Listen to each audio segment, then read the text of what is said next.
cái nó màu cái đó của nó nè. Nó.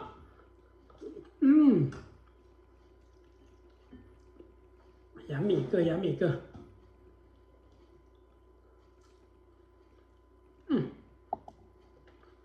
Cho nói khoai đó. Nông y đó, nông đó nè. Nó nè. Nó nông y nó sao? Cho nó nông anh bùa cho nó ngày đó. Đây nè. Nó avocado nè. Yeah, it's good. Tôi nó avocado nè, tất cả nè. Dạ rất đàn nó. Dạ đàn này ạ. Chú cỏ liên nó nè. Dạ mì chết tiệt. Đến chưa?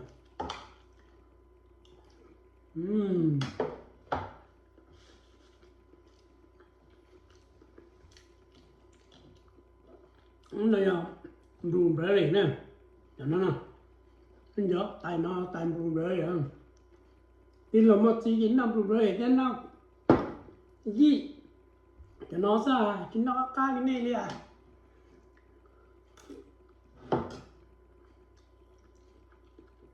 cho món nó mà món đàng còn nữa đào rai còn nữa cho món Indian này cho nó nè cá chép là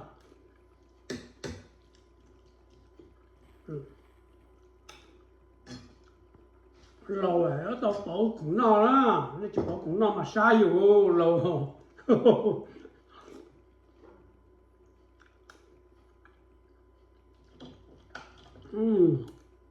so yummy. That food is good. And not tea.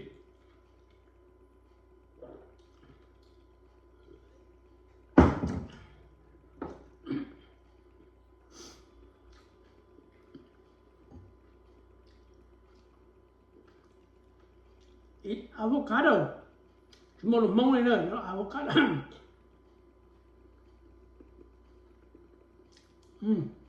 Nó avocado cắt.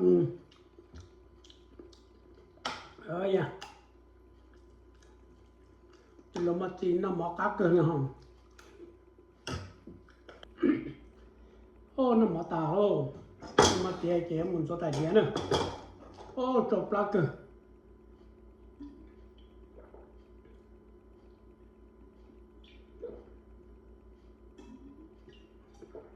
Thì là có cá cơ nhá.